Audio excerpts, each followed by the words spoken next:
All right, we come to a feature now. Mr. Hadley James Hoyles is a poet, musician, teacher, and hack-handed wood carver from Yorkshire, now resident in Scotland for 10 years. He's founder of the Alcove Poetry in Edinburgh, an events organisation which runs poetry events across Edinburgh and the Central Belt, and the inaugural Macar of Teviot, Row House in Edinburgh. He has published a pamphlet, Songs of the Hen Ogled, and a collection, Giddle and Snicket, along with publications, great titles, along with publications across many journals and anthologies. His work varies widely, rooted in the rural upbringing of his childhood, but gliding back through ancient Britain. Sorry, my glasses are steaming up. Across the globe to Yemen and upwards into the far-flung stars. The second collection, A Ministry of Light, has been widely acclaimed and is available from the Candyman's Trumpet via email. He's currently engaged in a long-form explanation of the final day of the life of Yukio Mishima, which in part will be formed right here, right now. Welcome, Hadley.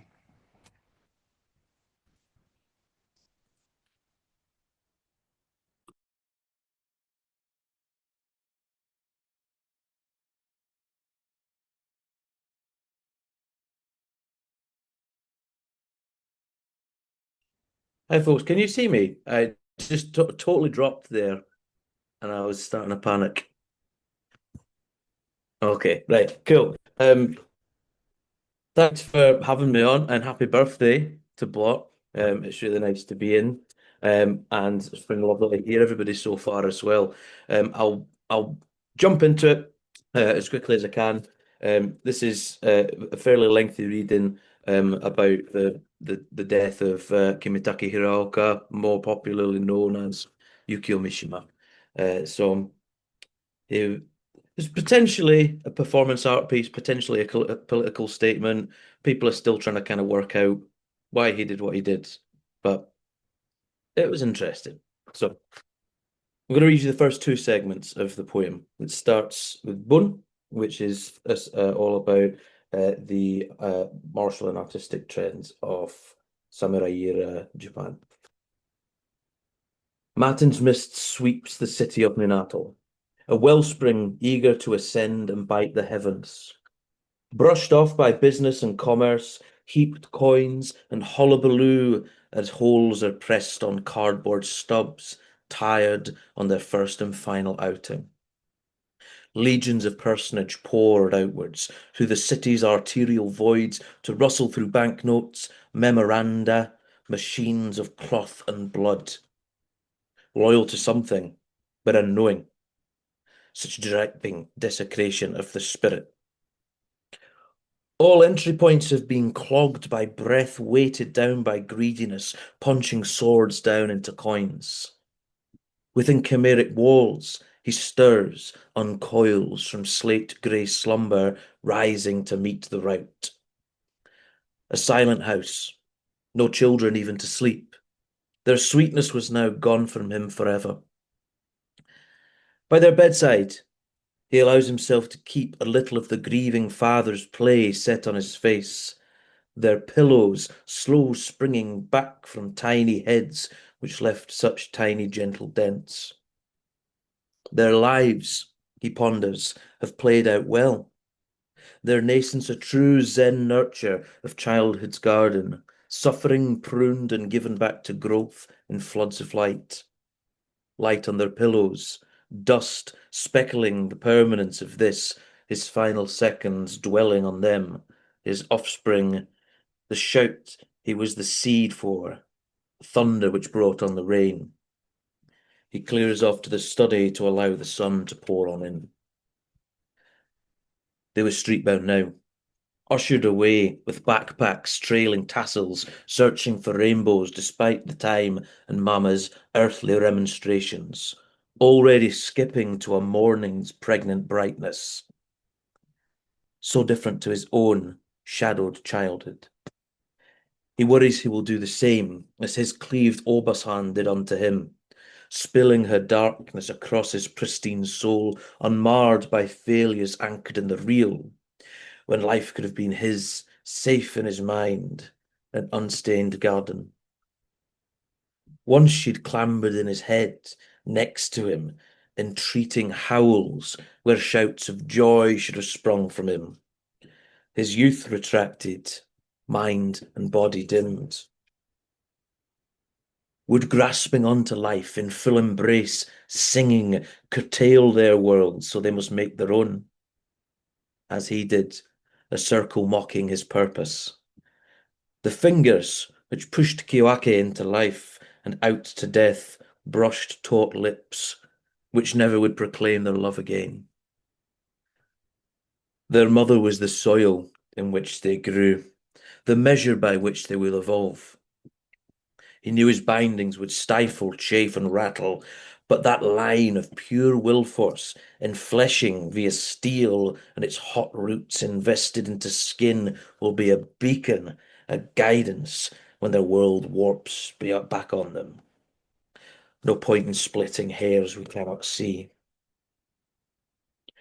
The goodbyes were all beautiful, those spoken and unsaid. He knew each gesture of dignified compassion would undulate with love's soft ciphered throbbing across the Japan he would never see and luxuriate in imagining. Gesture laid its weight where his mastery of words dared not to tread. His feet kissed the lacquer he had imported from France, a beastly land whose love of lovely things had moved him deeply. He himself had loved those thick, unshorn armpits raised aloft and unabashedly, though he had sought firmer fare than their womanly wiles could offer. Those thickets, unbrushed and matted by squalid exertion, ensnared him, dragging him down to red pools of childhood visions. So much for Shudo, for enlightening through love in that sordid place. He had seen love in all its versions, redemptions and incisions spelled in speech racked over musculature. He had smelled free in the collarbone of a boxing boy lapped over with his own stink, a wily grin paraded over broken minarets of shattered teeth. Staunching his molten pores with linens, fresher than ever before in the finality, he drew the scimitar again across each inch of perfect flesh, crafted with a warrior's skill and a writer's adoration of absurdity. No blood to franticate him, exhort that superheated void to burst out yet. Every ounce was needed for when the final cut came. It would not fall. It must be pulled all from him and into him, that his soul might find its way out through the murk of entrail, and sticky eel-bright offal might expose itself into the dizziness of light and sound and sweat and fervent screams of agony from those who had worshipped him. That departing essence could uncome and frame his manifesto, carve his dreams in muscle-bound, sinewy bas relief. Eyes to the mirror, bedazzled, emblazoned, in every crease he bore as wilted laurels as he prepared his momentous march up and home to glory, into the arms of such an emperor as would make knees of foreign delegations bend and quake like priestly bells, compelled to worship as natural states of being in communion with the soil, soul, and skin which wrap each other. With the fire of a certain victor, he had smacked a droplet settled in his lower lip, crescendoed it into the bowl where it had joined the whole and was no more, itself alone, itself sublimated and grown. A last look around is proper and right. Before this steely of expression of moral might, he may indulge the sacrilege of the real. Despite itself, life had bloomed from him to wife to world, an unfurled vine, wrapping around his viscera, choking off his bleakest raging with baby grins and sticky palm prints on his watch. Cool water breaks in, through mouth skin to bloodstream, osmotic blends of condemned flesh and eternity slipping gently to the gaping plug, a passage way outwards, through 1,000 miles of suffering steel and clay before the sea welcomes all this waste, eager to transform mundanity back to divine spectacle. A final swill purifies steel and tongue that they may be worthy of this final worship. His words must shake the cretinous Western creed from his nation's banners. They must be borne on wings of freshest song speak. He polishes his watch face with vigour. Though detached, intensity sparks from every gesture. He is wandering as he moves through rooms sanded soft by children's rasping treads, entreaters of the lightest parts of life. How long will I need to suffer for? Sweeping a cursory glance south, to rechain the looseness in his eyes where wobbles become goose-pricked salt-stained tears. When unattended to, rising up through clouds uncommon for this month, syrup-splashed, swells of pollen in the mists and movements, late cosmos and chrysanthemums, vulva bright, bidding luck that he may complete his mission without fear of falter, of freezing at the last moment when the hunger finally hits home. Petals that rise, engorged where others fall, endless tapered sheaves of fleshy soul of the nation, of what the nation have been, what it could someday be again. Galvanized by the sacred, his eye sting suddenly gone. Stepping into a higher enumeration, he stretches out the final words he had ever had to write. Now free, having left his unbounding salt spray sea to spill behind him like a white-trimmed cloak worn by a western goddess of sear sky. He cranes his neck towards the light and strides out to meet eternity.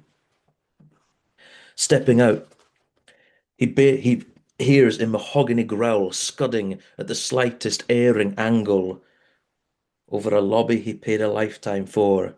10 miles connection, earth sunk, holy. Nihon no ato no koto o omae ni takushita. Nihon no ato no koto o omae ni takushita. Earth sunk indeed. Blood-reek personed his eyes, yearning for union of ideal and spirit. A perfect self, upsweeping to godhood, flaying away all sheaves of western tulips to spiral deep beneath Japan's unbroken, marbled waves. He rises and greets the sun, eyes seared, a kami burned into the very flag he holds inside his soul. Rigid plates of flesh under cloth, unmoving, savor the greatest rage that ever drew down upon the earth, baked common folks to dust, crisped nations into nothingness, and raised his own like a favourite child to splendour. This greatest God is surely home to all who came before and blew out their last with honour, with divine conviction. Petals, red, white, yellow, chased in with flecks of blue all around, better the senses without will. When will is wrested into wielding, such chaos whispers folk tales, tried and true to pricked up ears. They subjugate their very selves in virility, in reverence for a man of will, decreed to die by none other than his own immutable self. They are his food, to please and grieve for him. He listens to soft plash and mouth rustle where piles have formed small hills of fragrance sweetened by death.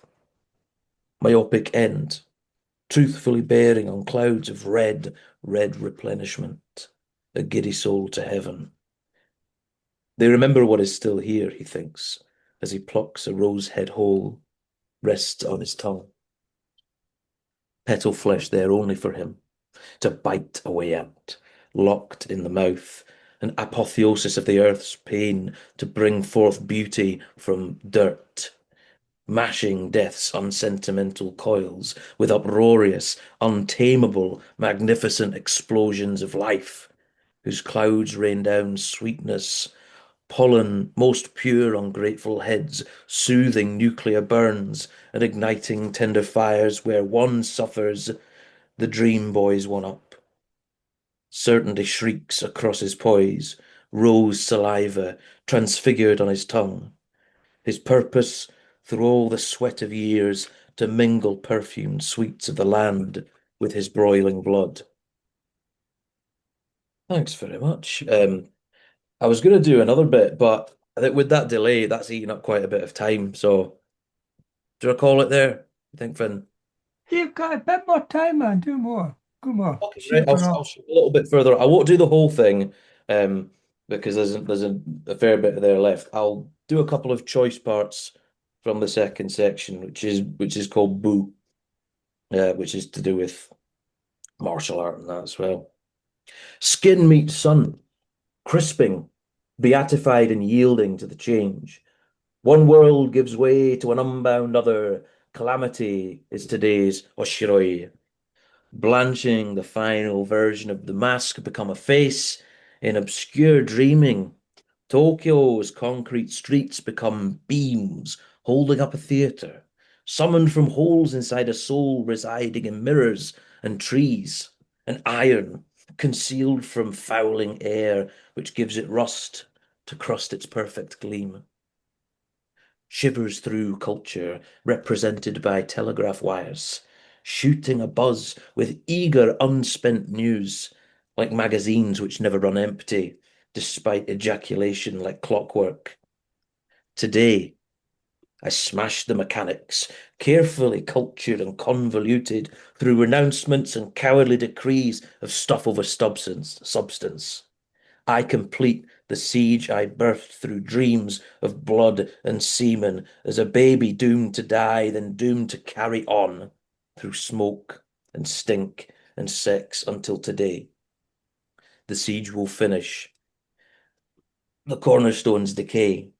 It needs only a sliver, a slash by the men drawn to strike it all calamitously down.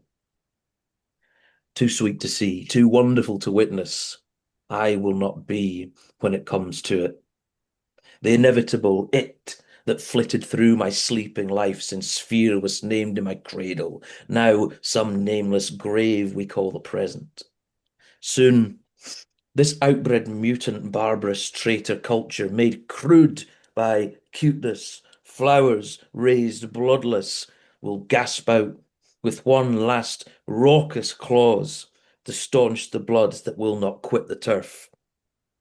More than enough are gone. Let it be me to finish and finesse all Barbary. Nihon no acho no koto o omae ni takushita. I have written enough. My jisei will come forth from me, from Hirayasu's tender hand, from blood fresh and hot. I will give to him my final spasm of love, and I'll kill it now. All right. Thank you very, very much for listening, everybody. I'm very excited to hear the second half of Folk. Yeah, thank you for having me. And